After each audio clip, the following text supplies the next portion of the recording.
Good evening. My name is John Merkel. I have the pleasure of directing the J. Phillips Center for Interfaith Learning, one of two centers here at St. John's that is sponsoring this program tonight. The other center is the Eugene J. McCarthy Center for Public Policy and Civic Engagement, directed by Matt Lindstrom. And on behalf of Matt and everyone associated with the McCarthy Center, and on behalf of my colleagues in the J. Phillips Center for Interfaith Learning, I have the great pleasure of welcoming you here tonight, and the pleasure also of welcoming our distinguished moderator and panelists here. Those of you who have seen press releases and posters and are now looking at the stage may see that there's something of a change. Imam El-Amin contacted us today with the news that he wasn't able to be here. And my colleague in the Department of Theology, John Armajani, has stepped up to take his place at the last hour. So I'm extremely grateful, as I'm sure all of us are, to Dr. Armajani for doing this. And though Dr. Armajani is not Muslim, he is a scholar of Islam, and in particular, he is a scholar of Islam and politics, the relationship between the two. Many of you know that it was 10 years ago today that Paul and Sheila Wellstone and several of their friends lost their lives, and my colleague Matt Lindstrom reminded me about that and to mention that, and I'd like to dedicate our time together here to his memory. Rabbi Zimmerman, who is on the stage and will be introduced by Curry Miller in just a moment, is the rabbi who did his funeral. So it's only fitting that we remember him, and we express our sympathy to you and your congregation, Rabbi Zimmerman. So Curry Miller, whom probably all of you have heard, you certainly have heard of, from Minnesota Public Radio, is our moderator tonight. She has been in broadcasting, she didn't want me to say this, but since the early 1980s, and has been with public radios, National Public Radio, since 2004. She is the host of NPR's The Daily Circuit, and that's a news program that's daily, and then also the monthly Talking Volumes. She's an award-winning journalist, and it's a great privilege to have her here tonight, and I'm going to give her the honors of introducing the rest of the panel. Thank you, John. Thanks, everyone.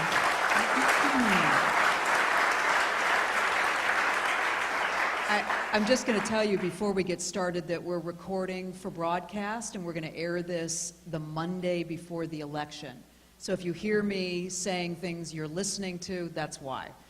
And then if you really could stand to hear it all again, then tune in on Monday. I think that's November 5th, right? Or, yeah. At 11, I think, is when it's going to air.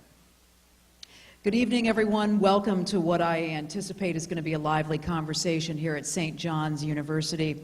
We meet tonight as voters are making their final decisions about the issues that matter most to them and how that will influence their choices on the ballot.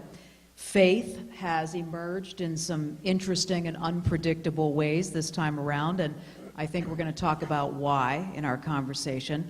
I'd also like to hear the opinions of my guests on a new survey that just came out from the Pew Research Center on Americans' religious affiliation and the way that they are thinking about religious tradition.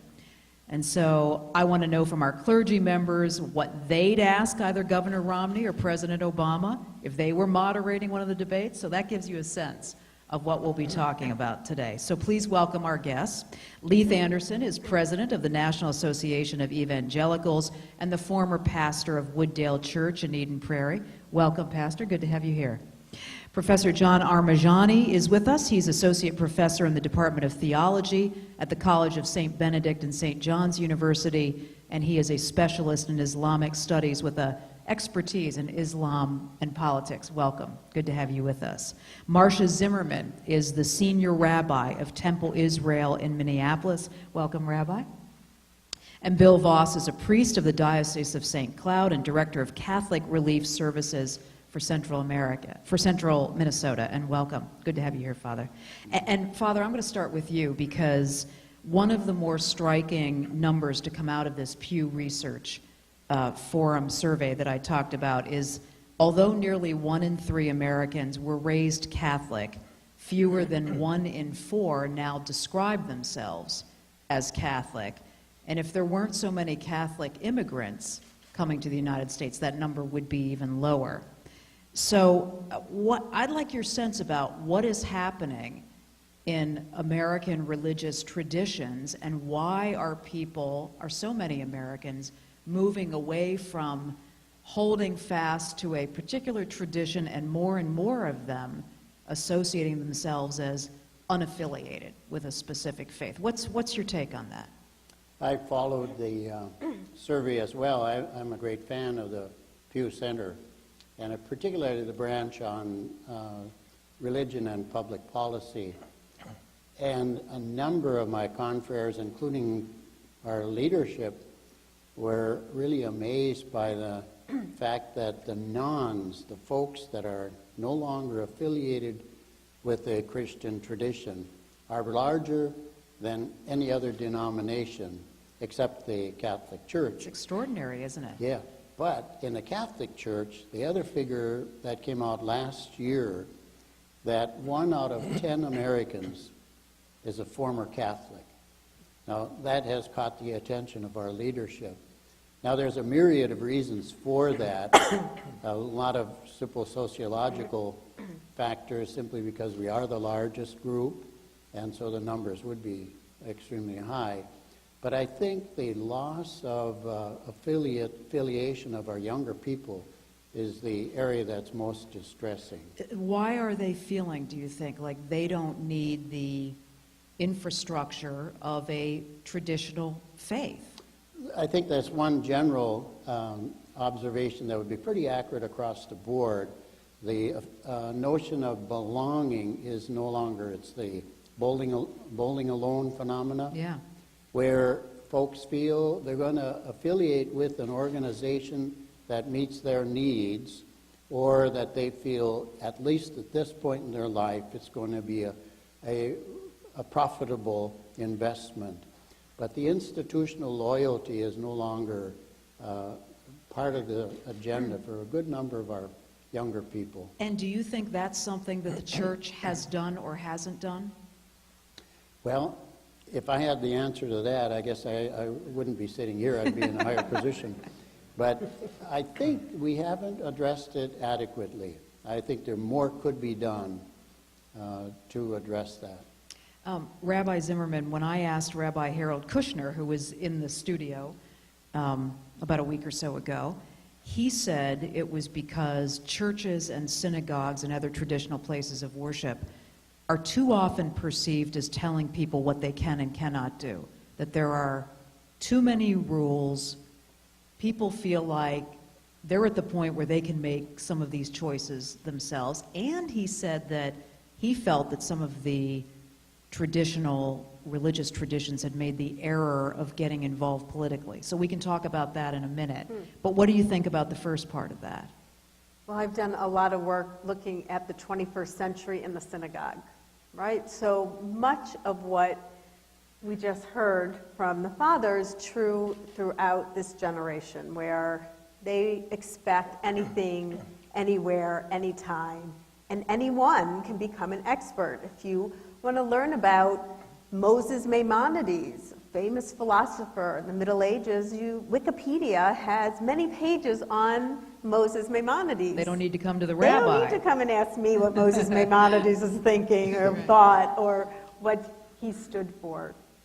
So what's accessible in the hands of individuals is in a second flat. And so to say services are at 6 o'clock at this time, come to the synagogue, they're like, no, I want to turn on my computer, when I have time, when I'm ready to be spiritual. And so for me, it's about not being a breaker front for the changes that are ahead. That's why I believe Judaism has survived over so many thousands of years, is because we have found a way to adapt and to integrate wherever we live, whatever time and culture is present, to make it Jewish. And that's what I think the real mission of the synagogue for the 21st century is all about. I notice you used the word spiritual when you said people want to decide when they want to be spiritual. Is there in your mind a difference between maybe the way this generation sees being religious and being spiritual, and many of them are more comfortable with the idea of being spiritual? Well, I do think there's this perspective that I can be spiritual outside organized religion. Yeah. So there is that differential. In Judaism, it never has been. We're an ancient tradition. We have a big umbrella. So there was never the distinctions between home and work.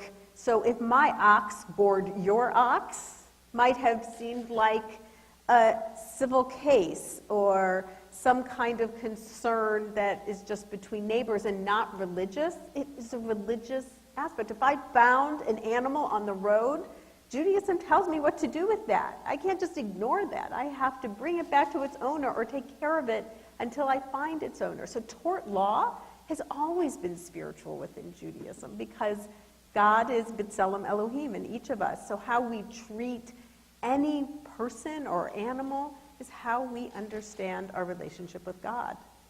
Pastor Anderson, how about the other side of that, what Rabbi Kushner was talking about, this perception maybe in this up-and-coming generation that the churches have gotten too political and people are backing away from that? Can I just back up on the comment earlier about Sure. the Pew Research? I think we need to study it a little bit longer to find out exactly what's happening. And there are some who are saying that what may be the case is that we have had a lot of people who are nominally Christian or nominally Jewish, and the culture said that you were supposed to identify with the religion whether you were engaged or not. And it may not be that there is a substantial change in the number of people who are actually engaged, but that the culture is giving permission for people who are nominal to say, I don't go to the synagogue, I don't go to church. So I think we need to evaluate whether the core has really shifted. So in a time when they wouldn't have been comfortable saying that, the numbers would have looked larger than they actually are, you're saying. Now Yeah. you feel comfortable I think it was admitting 25 that. years ago that the Star Tribune did a poll, I'm trying to recall this, that was an unprompted survey of Minnesotans and asking them about their religion. And something like 90% of them named a denomination unprompted.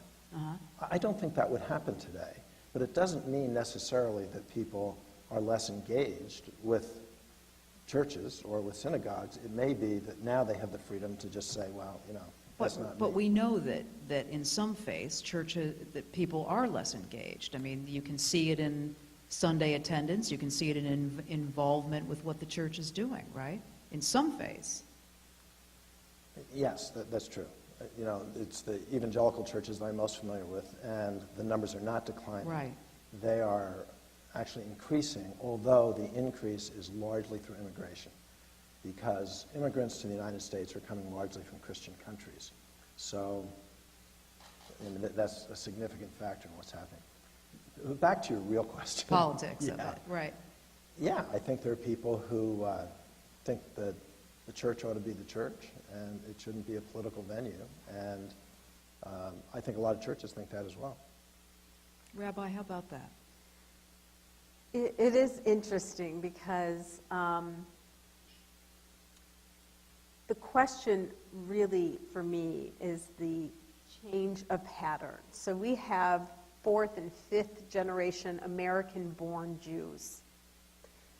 3 generations ago, rabbis would give sermons on about the front page of the New York Times because everyone out in the sanctuary knew Judaism, but they didn't know what was happening to adapt to this new world that they immigrated or their parents did. Today, I have to speak about Judaism because there are people out there who have much more time than I do to sit and listen to the news and be on the computer, and they are experts at what's happening in the world, but they're not experts about the Jewish lens. So my job today is to educate my congregation on being Jewish, because they don't have that. So it's a whole changed venue. So when we talk about politics and only about politics, they've seen that already. They know that. When I talk about Judaism, now that's new information.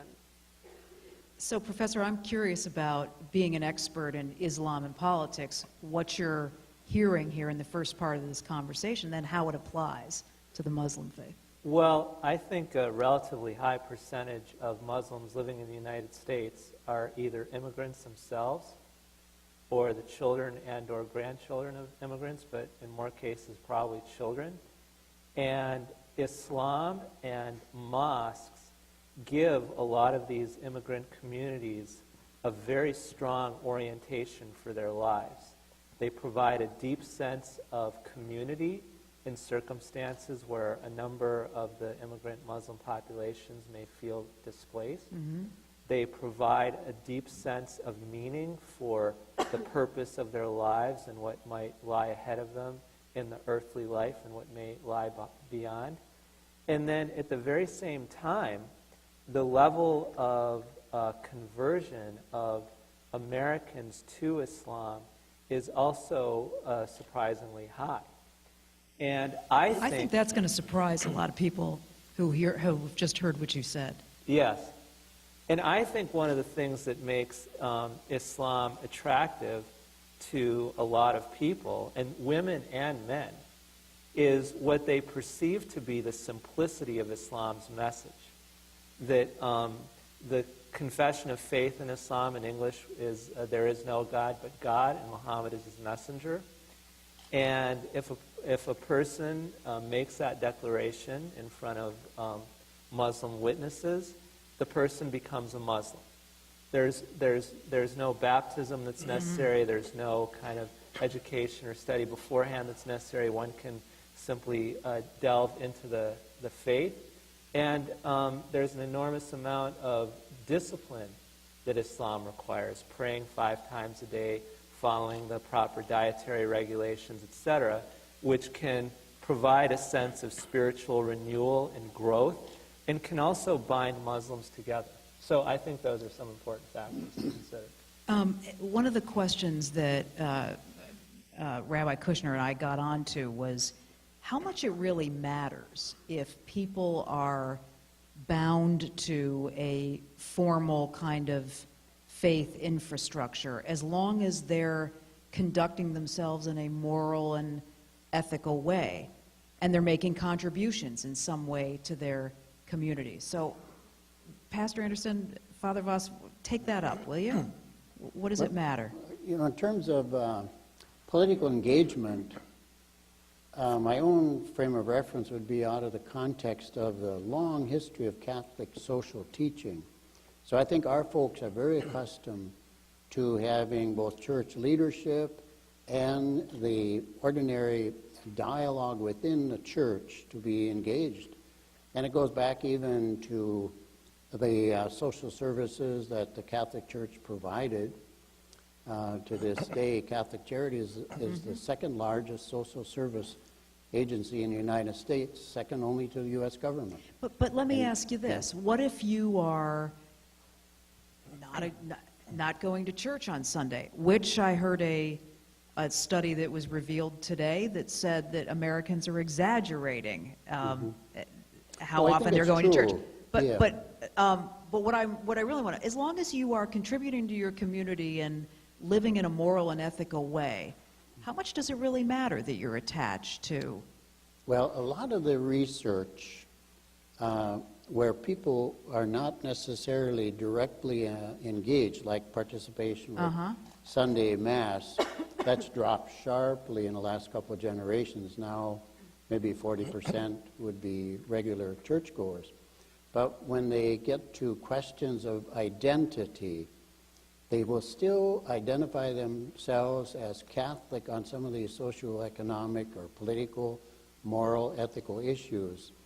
There is an ongoing study out of Georgetown, the Center for Applied Research in the Apostolate. It's a longitudinal study. It's been going on for about 25 years about Catholic attitudes. And it's amazing that the Catholics will say, I'm a Catholic and that's why I believe as I do, even though the percentage of people who would agree necessarily with the hierarchy has sharply decreased. One great example would be on the question of birth control. In this study, they ask very straightforward, who should be the final arbiter on right and wrong? And they ask about abortion, birth control, and a number of other issues. And should it be the leadership in the church, by which they mean the Pope and the bishops, the individual Catholic, or both? And the vast majority, for example, on the birth control issue, only 10% said the decision should be made by the leadership. And about 80% would say the individual. In other words, for them, they're Catholic, and they feel that's a settled question long ago for them, and on the issues that relate to it. For example, with the Affordable Care Act right now, which is a big hot-button thing, on the one hand, Catholic social church teaching says, everybody should be insured, have insurance. I mean, it's consensus. But when it comes to the application of Obamacare, specifically with regard to the mandate for insurance coverage, then there's a huge split. Right. Hierarchy on one hand, and the vast majority of the laity would say, no problem. In fact, 55% in another study of Catholics say we should have birth control coverage with our insurance. So it's an indication that they continue to have it in their bones, I think, that they're looking at this from a frame of reference of their Catholic roots, but not necessarily aligning themselves closely with the leadership any longer as they would have a generation or two ago. I'll come back to you in a minute on the politics, but Pastor Anderson, what do you think? Well, as a Christian, I would say that the Bible is the basis for faith and practice, and that the Bible teaches that Christianity is not only an individual commitment, but it's a community relationship. So I would say that it is at the core of what it is to be a person of Christian faith. On the practical side of it, to be isolated and to be alone is not good. Father, you mentioned earlier the book Bowling Alone, written by Robert Putnam. So I had dinner with him 2 weeks ago. He's working on a new book. And About? well, get him on your show, and he will be glad to explain. Had him not too long ago, actually. But his whole ongoing topic is about social capital. Right. And I shouldn't be, he can represent himself, but my understanding is that when people are outside of community, they have poorer health, they have poorer relationships, they have less income. It affects just about every aspect of life. So the biblical directive to me would be first, but there's a practical reality that being alone is not a good thing. And so the value of Christians coming together to worship and to be part of a community is doubly valuable. So you need to demonstrate and reinforce your commitment to that within a community. Yes, but I would not seek to do that by guilt or mandate. I would seek to do it by attraction.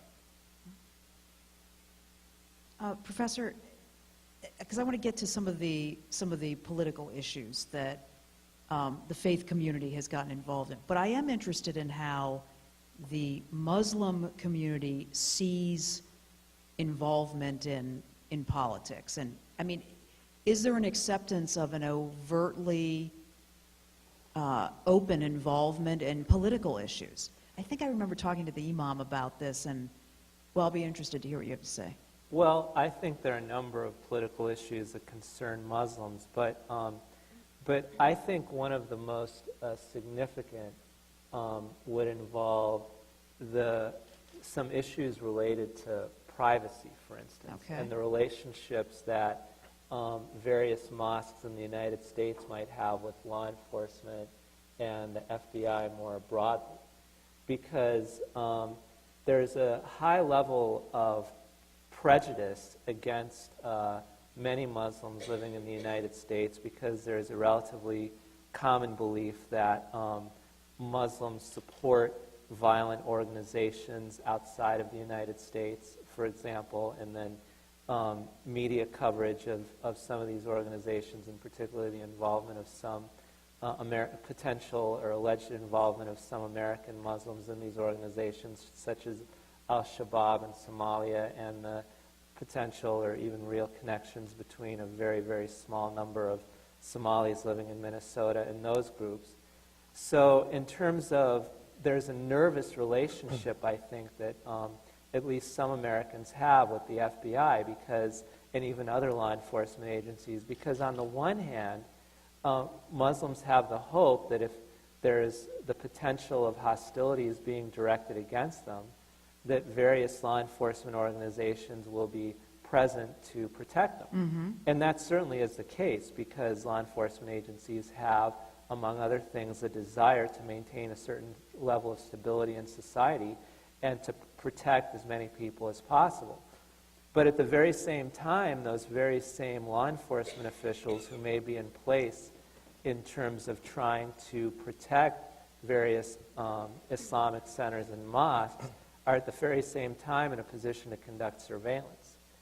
So there really is a kind of double-edged sword when it comes to the political dimensions of law enforcement and the way law operates in America. So those are a few things to think about.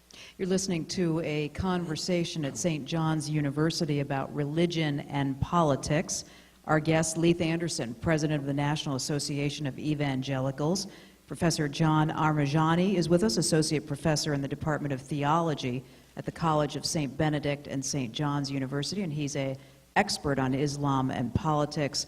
Rabbi Marcia Zimmerman, she's the senior rabbi of Temple Israel in Minneapolis, and Bill Voss is a priest of the Diocese of St. Cloud and director of Catholic Relief Services for Central Minnesota. And I'm Carrie Miller. I want to turn to one of the issues in Minnesota that faith communities have felt like they needed to get involved in, and that's the same-sex marriage amendment that's going to be on the ballot. Father Voss, can I ask you how comfortable you are as a longtime Catholic and as a longtime leader of the faith in the amount of money, time, and energy, resources that the Catholic Church has invested in one side of that debate, getting pretty deeply involved in politics? Extraordinarily so. I think it's perhaps the largest financial investment from our church in any particular political issue in the state history. Ever? I think so. Yeah, it's really quite extraordinary. And it does reflect a bit of this dislocation that I made reference to a bit ago. You know, when you think about it from the perspective, you know, there's a different kind of methodology in the Catholic tradition now that has created this. It was at a watershed moment in our history when the Second Vatican Council really focused us by its convener, John the 23rd, to look at your reality. He said, read the signs of the times. And that introduced an approach, an inductive approach to arriving at decisions on moral matters. And I think it's really an important point, Carrie, to make to address a particular issue like the one of the marriage amendment. Mm-hmm. Because if you start, as we had traditionally, with an abstract moral principle, that marriage was created by God for one man and one woman, and the primary outcome is reproduction. Then you take that and you deduct from that same-sex marriage would not be appropriate.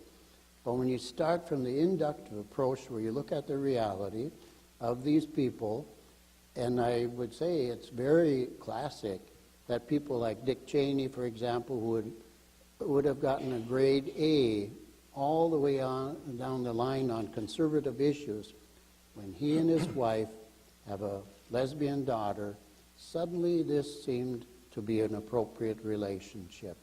And I think that's what happened now in the Catholic Church, where the majority of Catholics have had that kind of experience, and this inductive approach is based on one's experiential assessment of an issue. When they have seen and gotten to know gay people, homosexual issues then cease to be something that they feel they need to look to the church. In fact, let me just finish that CARA study I mentioned on the question of homosexuality, and they mean living out, not sexual orientation. Only 16% of American Catholics feel the arbiter, the decision maker on right and wrong is the bishops. Well, then can I ask you if you feel, given that it is appropriate that the church is putting the kind of resources that it is into this? You know, it's hard to make a judgment on other people's position, but my experience pastorally, it would seem that most of our Catholics in the state of Minnesota, and I mean a majority, would not agree that this is an appropriate use of our resources. Rabbi, has your congregation been talking about this? We have been, and the community, our congregation has come out against the marriage amendment, as has the Minnesota Rabbinical Association, the Jewish Community Relations Council. So the Jewish community has really come together on this particular issue. Some in support of gay and lesbian marriage, others that it shouldn't be written in our Constitution. But it has become a big tent issue. Now, and are there people in the congregation that feel it is really should not be the role of faith organizations to get involved in something that is political? Not on this issue. Why? Why is this different? Well, I can tell you a snippet of a conversation. We had two lesbian moms and their two young sons speak from the pulpit. And when this issue became the front page of the Star Tribune last May, when it went through the legislature and the vote was that it would be a constitutional amendment, this young boy from the pulpit said, "I asked my mom, are we going to jail? If this passes, are we going to jail?" And it brought tears to everyone's eyes, because the children of our congregation need to be protected. And the congregation has children of gay and lesbian parents who play soccer and hockey and play instruments and are not in any way different than any other child. And we need to protect them. So the concern for protecting the children in your community supersedes a traditional concern about getting into the middle of a political issue like this. I mean, can you think of another issue that the community would take this kind of an interest and involvement in? Religious freedom, if it was ever up for A vote? a constitutional amendment, that's what happened in Nazi Germany, is that the laws were changed in order to say that Jews and Judaism were unacceptable. So we need to be involved in every aspect of our world. Pastor? Have you said that you've been doing a lot of traveling, and you've been in many states, not all of them obviously voting on this, but where there's a lot of political talk. Specifically on marriage. Yeah. Yeah, Well, well- just in general, political talk in this election season, but are you also having conversations about this issue as you've traveled, and maybe among some of the people that were in your former congregation? Well, clearly states like Maine and Maryland and Right. Minnesota, it seems like states that start with M are this year voting on this. There are some evangelical churches that have done what the Catholic Church has done and basically told people how to vote. And there are others that would take what some would consider to be a more subtle approach, but they would contend it is a more appropriate approach, and that is that the central responsibility of the church is to teach what the Bible says and is focused on that Bible teaching, and then leaving up to people for themselves how to vote. But honestly, there is the expectation that that teaching will lead to a vote and a conclusion that marriage is between one man and one woman. And do you feel that this may be a situation, as I think Father Voss said, where that's the message that comes from the hierarchy, but the rank and file of the faith have detached themselves in some way from that? Well, most evangelical Protestant churches, in terms of organization, are about as different from the Catholic Church as is possible, because the Catholic Church is a hierarchy, and evangelical churches are highly entrepreneurial and often independent and sometimes contradictory, so much closer to the grassroots. Mm-hmm. And the hierarchy is probably reflective of what people want and what they're asking for, rather than the other way around. Okay. So my guess is that in most evangelical churches there is a desire that marriage be defined as between a man and a woman. What do you think about what the rabbi said about that? As far as children are concerned? Yes. Well, I think that there's also an argument that there's a value to children being raised in a family with a mother and a father. I obviously think it's a sad thing when a child thinks that they're going to go to jail because of something like this. But, that's not what the vote is about, and I can't imagine that's going to happen. Professor, if the imam were here, what do we know about what he might be advising his congregants? Well, I would prefer not to speak to what he Fair might say, enough. Yes. but what I would share with you would be a kind of, as a scholar of Islam myself, a kind of historical perspective on this.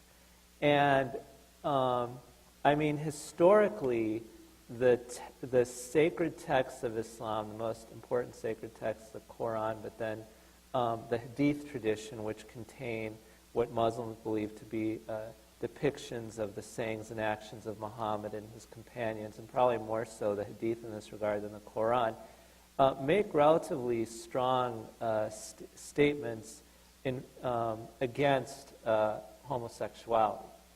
So, yet at the very same time, while historically a kind of official Islam, if you will, has had a relatively negative attitude towards homosexuality, there's been a whole set of countervailing traditions historically in Islam that permit some room in terms of what today might be called gay and lesbian lifestyles. I mean, for instance, within the Islamic mystical tradition, which is often called Sufism, there are a variety of strands there. I mean, there are strands within the Sufi tradition which maintain a strong kind of heterosexual paradigm. Mm-hmm.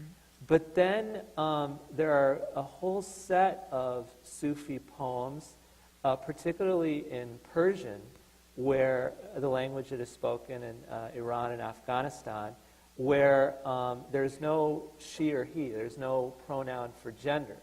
So when the Sufi poets speak of their great love for another entity, it is sometimes difficult to surmise whether they are expressing their love towards God or towards another man or towards a woman. And so that tradition leaves an enormous amount of flexibility. Now, in the American context today, on certain social and moral issues, such as homosexuality, Muslims have a tendency to be conservative. But it would be incorrect to think that all Muslims in the United States necessarily would agree with a conservative stance on gays and lesbians or on gay and lesbian marriage. There are gay Muslim associations in the United States, for instance. One of those organizations, which was originated in the San Francisco Bay Area, Fataha, which means opening, and it refers to actually a number of things in Islam, including the first chapter of the Quran, which is called the Fatiha, but this is a play on words. Fatiha meaning an opening or an open place for gay and lesbian Muslims. And they believe that the texts of the Hadith and other classic Islamic texts that seem anti-gay might have spoken to the time and some of the presuppositions of the time, but no longer speak for today. And they point to the texts of the Quran and the Hadith that speak of justice, liberty, and equality. So there are a variety of opinions on this issue. One of the things that the rabbi and I were talking about earlier was kind of the value of what we're doing here tonight. And I said, I want to make sure we're not just talking for the sake of talking, that we're actually saying things that have real application, because you've done a lot of these conversations, right? This idea, it's a great idea. People of many different faiths, and we'll all get together and we'll talk and we'll show that we're all tolerant. But what really changes or happens from that? So you've been having these kinds of conversations, Rabbi, for how long? Probably 25 years, but most intensively the last 12. Okay, all well-intentioned. Mm-hmm. What's the value? I mean, what's really the value of it? Well, I think for me, I begin with that spiritual core and identity core. You asked about that identity, and no one talked about spiritual growth and what it means to be a child and what it means to have these rituals and connection to community. So the evolution of faith in an individual is a crucial piece of identity. So for me, being an interfaith dialogue helps me clarify my own sense of identity.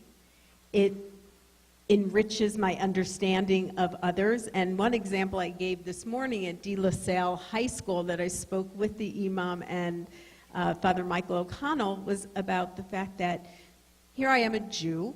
I believe that Abraham was the first Jew in the Torah. I taught a class with an Imam, and I could never understand how Islam took that story and owned Abraham. I'm like, wait a minute, Abraham's mine. How can you do that? And I never understood it. And so we were teaching a class. He said, no. What you have to understand is that for us, Abraham was the first monotheist, not the first Jew. And that for us, Jesus was the first Christian, Moses was the first Jew, and Muhammad was the first Islam. And I was like, oh, okay. It's not about me being in the center of it. I still believe Abraham was the first Jew, but I can, so it didn't change that, nor should it. That's my narrative. Right. But I could understand the Islamic narrative and say, oh, now I understand that reinterpretation. And what flows from that? And what flows from that is for me to say, I can hear that story, and I don't get caught in my own head about Abraham and Ishmael that comes out of the Torah, but that I can understand. Actually, Ishmael's the first, right, Muslim. According to the Quran, it would be Abraham, actually. But according to Muslims, Muhammad and his family are descended from Abraham through Ishmael. Exactly. Not all Muslims are descended. Not all Muslims are descendants of Abraham, but Muhammad and his family are descendants of Abraham through Ishmael. Right. So the idea that he was a monotheist, correct? Yeah, that Abraham was a monotheist is very important within Islam. First yes. I'm fearing monotheist. we're bogging down into, but Is that what's going on? No, but it's really, so then I can hear the story and not get myself caught into it and let it be your story. It doesn't have to be my story. As long as you understand, or that Muslims understand my narrative and I understand theirs. And so there's just a deepening. That to me is an aha. It's a deepening of what it means to be in this world of interfaith dialogue. So who actually got Abraham here? What happened? I'm just not clear who ended up with Abraham. Yeah, I don't know, but I like my I story. think she says it doesn't matter. doesn't matter as in long the as end, does it? everybody has a piece of him or something. What's the value of this, Pastor? Why are we all here? Well, we need to talk about the common good, and we are a highly pluralistic society, and we live in it together. We share certain values, and we have different values. And so one of the great credits of dialogue is we find out identity, and identity is both how we are the same and how we are different. But let's take the example that you used before of religious liberty. And religious liberty is a high value, I think, to all of us. That's right. And so an example, there was a proposed law in San Francisco to forbid circumcisions. And that is not a primary issue in the evangelical community, but it's very important to Muslims and to Jews. And because we had a relationship, we're able to step up and say, you know, San Francisco needs to back down on that law, as does Germany as well need to back down on that law. And so we find a common value, and then we can come to each other's assistance and cooperation in many different areas.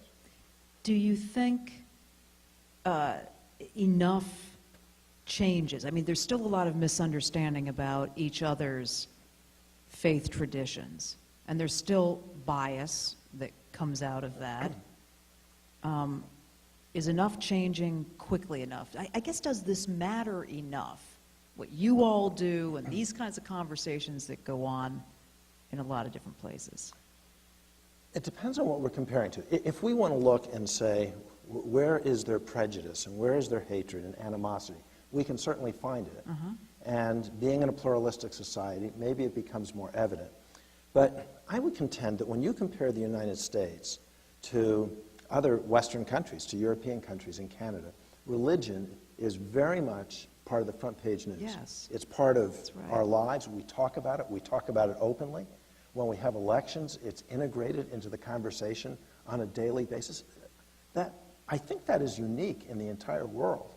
And we do it, and we do it really successfully. So let's celebrate that success. Professor, what do you think? Well, Islam has had a presence in the Americas almost since from the time the first slaves were brought into this country. So as a kind of historical presence, Islam has been in America for some time. But most significantly, though, it's really been since the 1960s and early 70s when the largest influx of Muslims from outside the United States have come here. And one of the benefits of interreligious dialogue for Muslims is that it provides Muslims with an opportunity to present Islam in such a way that is true to their religious tradition. And this is particularly important because Muslims face a situation where the negative stereotypes in the media have a very kind of persuasive and even pervasive quality about them. So Muslims are continuing to paddle upstream against these very negative stereotypes. So when they're given the opportunity to present their faith, present their practices, and so on, in the context of other religions, it creates the hope among Muslims that these more positive images, these more positive ideas will counterbalance the rather negative images and ideas that typically appear in the media. Father, I'm sorry, go ahead, Rabbi. I was just going to say that I think there's a difference when we're talking about politics and religion around issues and around candidates, right? So I think that we can all agree that issues are fair game, so to speak, for us to talk about because we are told by the prophets that we feed the hungry, clothe the naked, provide shelter for the homeless. That is about civil discourse and being a part of a community worldwide. And we all agree on those concepts. It's when we start working, and that's where I think people should stand up and be, and find it unacceptable that any minister, priest, rabbi, imam would get up and all do that. I mean, we can't anyway, thank goodness, but we shouldn't, because that isn't our place. So, Father, all well-intentioned, but what's really the practical value of this? Great question, and I think it's a very, very important exercise, especially now where in the political arena we are more polarized than ever before. I think it's safe to say in the United States the disconnect is just tremendous, as it is in some of our faith traditions as well. But like the pastor said, everyone here would agree one of these foundational values is common good. Now, to find a way to bring that to bear on the political arena is critical if we're all faithful to our respective faith traditions. Recently, 100 or so Catholic scholars wrote a document saying it's on all of our shoulders. And one of the specific things that they addressed was the issue of the budget. And people of all of our traditions, I think, would agree that a budget is a moral document. It's not just a matter of economics. It's a moral document. And these folks said if that violates one of those foundational principles that we hold about the common good, or in Catholic language we talk about the preferential option for the poor, then it's not appropriate. And it's a responsibility for people like us to say that. So I think it's extremely valuable that we have this kind of dialogue, not just feel good, but to address really serious issues that have long-term impact on civil society. And I agree too, in the United States we still have the opportunity to be actively engaged in this. I think that's a real opportunity we shouldn't miss. Should we see if the audience has any questions? All right. There are microphones, mic stands out there on the side. I think they're going to bring them out. I'm counting on you to have some good questions here. And if you'll keep them fairly concise, that would be helpful. Right over there. Hi. Hello. Thank you all for your inspiring dialogue tonight. My name is Melissa, and I work for the Eugene J. McCarthy Center on campus here. Thank you all for attending this event. Politically speaking, since I'm a political science major, I believe that we can all agree that one of the beautiful aspects of America has been its ability to change and adapt to reform our country in order to become more accepting of traditionally marginalized peoples. And I was wondering if any of you would speak to your religion's ability to adapt and change to meet the needs of the people that you serve, and whether or not this adaptability is an important part of your religious tradition. Pastor, would you tackle that? Yeah, the question, there's another side to the question which you didn't mention, and that is the difference between adaptability and syncretism. And syncretism is bringing together in a perhaps compromising way beliefs and values. So I think there's a danger to syncretism. I think there's a value to adaptation. And I think that Christians have adapted in many different ways. One of them, let's take the Bible, which is so central to what we believe, is readily translated into the language of other people, and often in a culturally appropriate way, rather than asking that the person who becomes a Christian or is exposed to Christianity must learn Hebrew and Greek, which were the original languages of the Bible. I think there are other examples as well that are cultural, but that's one specific example. Rabbi, did you want to weigh in on that? I agree. I think it's an interesting concept of when we move with the times. As a Reformed Jew, I believe in the evolution of understanding and interpretation of our sacred text. The beauty of Judaism is that we have so many sacred texts that continue to evolve, and you can see the kernel that is in the Torah, but then you see the Mishnah, and then you see the Gemara, and then you see the codes, and then you see the responsa. And what we have always tried to do in Judaism is we have tried to keep Jewish identity and values strong in responding to the ever-changing world. So we have to do that, and I believe Judaism has survived for as long as we have because of our ability to do so. The question is, when do you adapt so much that you're no longer having the core still remain? And that is an interesting question. And in this dialogue of interfaith dialogue, when do I put, I don't know any of my colleagues here on this stage tonight, but I have deep relationships with priests and ministers and imams who I am in conversation with. We disagree about a lot of things. And there are some times that I put the relationship before the disagreement. And there are sometimes I put the disagreement before the relationship. It's not a perfect equation, and we have to be in conversation within each of our traditions about change and adaptation, and among differing traditions as well. Right over there. Carrie, just one brief, Yes. very brief comment from my perspective. In a pluralistic society like we have here in the United States, I think it's very important that we look at ways to accommodate, to reach one of these ideals. You take on the issue of abortion. Well, the object should be to diminish the number of abortions.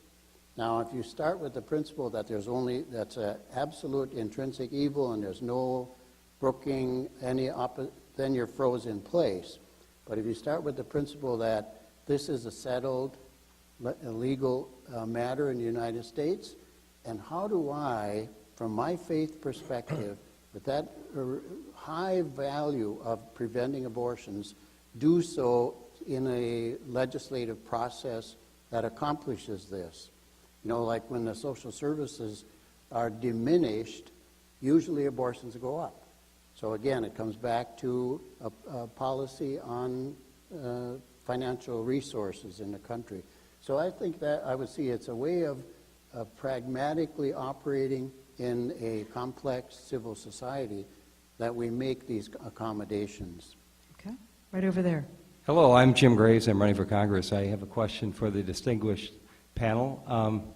It's a fairly straightforward question. Is health care in America, access to health care, a right or a privilege? Thank you. Who wants to tackle that? Yeah, I think I know in the Catholic tradition that's a big one. With the Affordable Care Act, I think our leadership and our theological community would say it's a right because of that basic principle of caring for the poor and most vulnerable. How about over there for another question? During the vice presidential debate, we had the opportunity to see Vice President Joe Biden and Paul Ryan discuss their Catholic heritage and how that impacted themselves as candidates. What relationship does a candidate's religious background have to politics in this country, and how important is that dialogue for our citizens?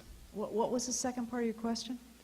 How important is the dialogue about a candidate's religious faith in this conversation for our citizens? I'm glad you brought that up. One of the things that Congressman Ryan said in answer to Martha Raditz's question it started out about abortion, but then how does your, what's the role of religion in your own personal views on abortion? And Congressman Ryan said, I don't see how a person can separate their public life from their private life or from their faith. So who'd like to answer the question? Well, I think when Muslims hear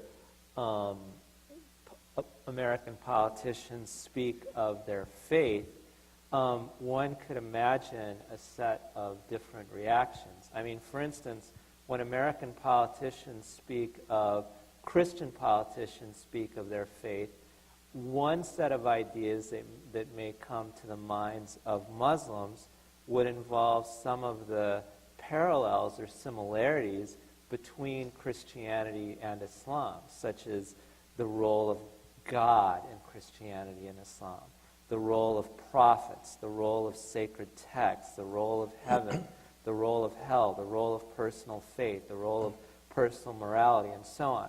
So on the one hand, there are these theological or doctrinal, among many others, these theological and doctrinal similarities in a very broad way that I think Muslims share with Jews and with Christians. But then I think that when Muslims hear certain politicians who may have a particularly aggressive stance when it comes to America's policies towards the majority Muslim world, and the Middle East and North Africa would be a part of that majority Muslim world, while the Muslims may recognize these religious similarities that they may have with some of these Christians, they could well find themselves parting company from these Christians in terms of the more conservative Christians' aggressive stances maybe on Middle East policy, or some of the conservative Christians' aggressive stances against Islam. Pardon me for interrupting, but we do have a bit of a deadline here. So how about 2 more questions from the audience? Yes. Thank you. Good evening. My name is Drew Breyer. I'm a senior student here at St. John's. I have a question specifically for Pastor Leith on what was just said a few moments ago, evaluating Americans, and that we cite much more often than other countries in Europe that religion is part of our daily lives. Your evaluation was that this was a very successful integration. I'm wondering if you can expand on that and maybe say a few words about what religion gives us in our daily lives and in politics compared to other countries in Europe. Yeah, my observation was meant to be sociological, not theological, and that is to say that we are in a country that is a religious country. Religion is apparent, and that in our political processes, we highly value transparency, and that transparency includes that we have 2 vice presidential candidates who are practicing Catholics, and that comes into the conversation, and Americans welcome that as being part of the transparency and part of the conversation. I'm not sure I totally understand your question, but if you could adapt it to my answer, that would be appreciated. Did you want to follow up, though? That's a good answer? Okay. And one more over here. I'm not sure this would satisfy as a last question, but I'd like to follow up to what you said, what you asked earlier about how important religion is considered if the human being itself is there ethical or having good morals. Because I grew up as a Methodist in Indonesia, and then I came here, and the church system was so different. Mm-hmm. And then I studied abroad in Japan, and I lived in a temple for 3 months, and it was a Buddhist temple, and then they still go out during the New Year's event to the Shinto shrines. So, and I mean, Japan is Japan. So I guess I'm not really sure, but how important is religion really in truly shaping a person to be who they are, and why do you think that is important? You sound like you've had some really interesting life experience. Rabbi, how about you? I guess for me, I do believe that religion provides the necessary structure for a conversation of ethics and morals. I do believe that